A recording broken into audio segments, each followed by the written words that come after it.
کہنے لگی وہ ٹھیک ہے آپ سب میرے بچے کی تعریف کر رہے ہیں، مجھے بڑی خوشی ہو رہی ہے، لیکن کوئی مجھ سے بھی تو پوچھے کہ میں نے 2.25 سال دودھ بغیر وضو کے نہیں پلایا۔ اب ان ماؤں سے ہم ذرا پوچھنا چاہیں گے کہ جو نعمت ہمیں بڑی آسانی سے مل جاتی ہے نا اولاد، یہ اللہ کی نعمت ہے، یہ اللہ ہم سے کبھی بھی چھین سکتا ہے۔ کتنے واقعے آپ نے دیکھے ہوں گے، 18 سال کی عمر کا لڑکا انتقال ہو گیا، 12 سال ایک چھوٹی سے حادثے میں چھت سے گر گیا۔ یہ نعمت ہے اللہ کی، اگر ہمارے بس میں ہوتا تو کیا ہم جانے دیتے؟ لیکن جب اللہ اس نعمت کو ہمیں دیتا ہے تو کہتا ہے دیکھیں تم میری نعمت کی کیسے تربیت کرتے ہو۔ تب تو ہمیں انہیں ڈاکٹر، انجینئر اور فلاں انگلش میڈیم کا اسکول اور فلاں یہ، لیکن نہیں تعلیم دی تو دین سے محروم رکھا۔ اگر آپ کوئی گیلی لکڑی لیجیے اسے موڑیے تو وہ مڑ جائے گی، اسی کی بنسبت اگر آپ سخت لکڑی لے کے موڑیں گے تو وہ مڑے گی نہیں بلکہ ٹوٹ جائے گی۔ تو کہیں نہ کہیں غلطی ہم والدین کی ہوتی ہے، ہم نے سنتوں پہ دھیان نہیں دیا۔ میرا بچہ ٹی وی دیکھ کے کھا رہا ہے، بغیر دسترخوان کے کھا رہا ہے، وہ بات کیسے کر رہا ہے، اس کا لہجہ کیسا ہے۔ آج کی جنریشن ہر بات میں، چاہے وہ لڑکا ہو چاہے وہ لڑکی، یار یہ انگلش میڈیم کی تعلیم ہے، ہمارے مذہب میں تو ایسا نہیں ہے۔ اگر ہم انہیں ٹوکتے ڈانٹتے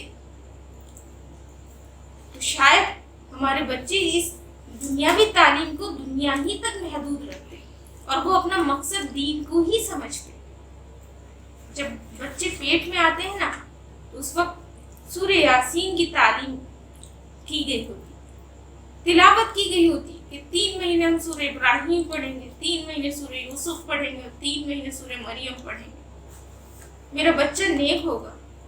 ہم بچوں کو دودھ پلائیں تو وضو کر کے پلائیں، پہلے سیدھی طرف لگائیں پھر الٹی طرف لگائیں۔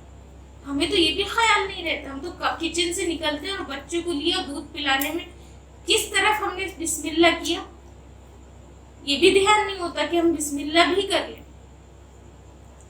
تو کہیں نہ کہیں ہم سے بھی کچھ کوتاہیاں ہوئی۔ ابھی بھی وقت ہے کہ ہم اپنے بچوں پہ غور و فکر کریں، اور اب ان اولاد کے لیے کہ بیٹا ہم یہی میسج دینا چاہیں گے اپنے اس بیان میں ان بچوں کے لیے کہ ماں باپ بہت بڑی نعمت ہے، ان کا دل نہیں دکھانا۔ جا کے دیکھیے یتیم خانوں میں ان بچوں کو جن کے اوپر ماں باپ کا سایہ نہیں، جن کو اپنے شرٹ کے بٹن لگانے نہیں آتے، جن کا کوئی گھر نہیں ہے، جن کا کوئی سرپرست نہیں ہے۔ آج ہمارے پاس ہمارے ماں باپ، ان کی محبت ہے۔ ماں باپ ہماری خوشی میں خوش ہوتے ہیں، ہمارے غم پہ غمگین ہوتے ہیں، ان کی دعائیں ہر وقت ہمارے ساتھ ہوتی ہیں۔ جب ہم ننھے سے تھے ان کے پیٹ میں، جب ہم نے اپنے باپ کی انگلی پکڑی تھی، اس ٹائم سے لے کے 17-18 سال کا جو سفر ہم طے کرتے ہیں، تب تک ہم ماں باپ کے انڈر میں، اس کے بعد ہم سوچتے ہیں کہ اب ہم بڑے ہو گئے، اب ہم اس قابل ہو گئے، اور پھر ماں باپ کوئی اہمیت نہیں رکھتے۔ کل سوچئے گا کہ یہی چیز آپ کے ساتھ بھی ہوگی، کل آپ کی اولاد بھی آپ کو اسی طرح ریئیکٹ کرے گی، آپ کو اسی نظریے سے دیکھے گی۔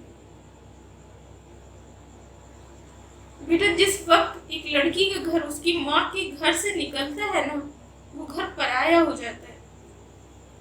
وہ اس گھر میں اچھلتی تھی، کودتی تھی، لڑتی تھی، لیکن جب شادی کے بعد اس مائکے میں قدم رکھتی ہے نا تو وہ بھائی نہیں ہوتا، وہ بہن کی محبت بہن کی نہیں ہوتی، وہ ماں باپ ایک عجیب سا بیگانہ پن ہو جاتا ہے۔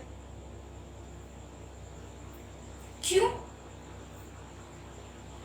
کیونکہ بیٹا ہماری جو لڑکیوں کا جو نصیب ہے وہ یہی ہے، یہ محبت، یہ دلال، اس کی قدر کر رہے ہیں، ان کی عزت کریے۔ جن کے ماں باپ نے، وہ اپنے ماں باپ کے دوستوں سے کا احترام کریں، اپنے نبی نے یہ سکھایا۔ جب ہمارے نبی کریم صلی اللہ علیہ وسلم ایک بار ابا شہر کی طرف سے لوٹے تھے تو اس وقت وہ خاموشی سے سب کے بیچ سے اٹھے اور بہت دیر تک جا کے اپنی ماں کی قبر پہ بیٹھ کے بہت روئے. وہ بھی تو انسان تھے, ان کے پاس بھی دل تھا, انہوں نے تو اپنی ماں کا ساتھ بھی نہیں دیکھا تھا. 6 سال کی عمر میں ماں کا دامن چھوٹ گیا تھا. آج ہم بڑے لکی ہیں, ہمارے پاس ان کی دعائیں ہیں, ان کی قدر کریے. دنیا کو بیٹا دنیا کے نظریے سے جیو, اس کو اپنے اوپر حاوی مت ہونے دو. یہ موبائل, یہ ٹی وی, یہ ہمیں بے حیا بنا رہا ہے, ہماری آنکھوں سے حیا نکل رہی ہے.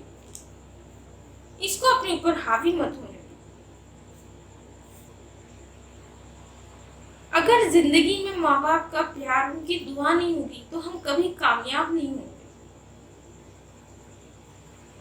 ان کی عزت کریے, ان کو خوش رکھیے, اور سب سے بڑی چیز, اگر آپ دین کو تھامیں گے تو آپ اپنے والدین کے لیے صدقہ جاریہ بن جائیں گے.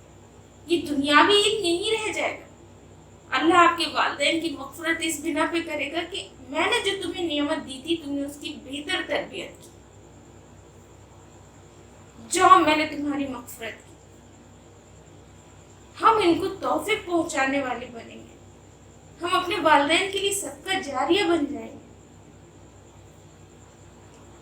تو انشاءاللہ میرے آپ کو سمجھانے کا مقصد یہی تھا کہ میری بات تھوڑی سی سمجھ میں آ جائے. ہمیں کچھ نہیں آتا, ہمیں کوئی تقریر کرنی نہیں آتی, لیکن بیٹا یہ جو وقت ملا ہے اس کی قدر کرو, اپنے ماں باپ کی قدر کرو, دین کی قدر کرو, دین کو اپنی زندگی میں پہچانو کہ اس کا اللہ نے اس سنت کے ذریعے ہمیں کیا سکھایا, ہمارے اخلاق کیسے, ہمارا ہنسنا کیسے, ہماری بات کرنے کا طریقہ کیسا ہو. بیٹا انگلش میڈیم کی پڑھائی ہماری تربیت نہیں کرتی, ہم تو یار کر کے بات کرتے. ہمارا دین ہماری تربیت کرتا ہے. دین کو فالو کیجیے اپنی زندگی میں.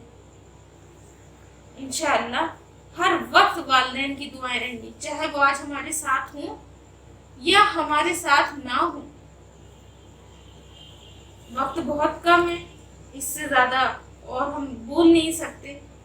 بس یہی کہیں گے کہ اللہ ماں باپ کی دعائیں کبھی رد نہیں کرتا, ان کی بد دعائیں بھی کبھی رد نہیں کرتا.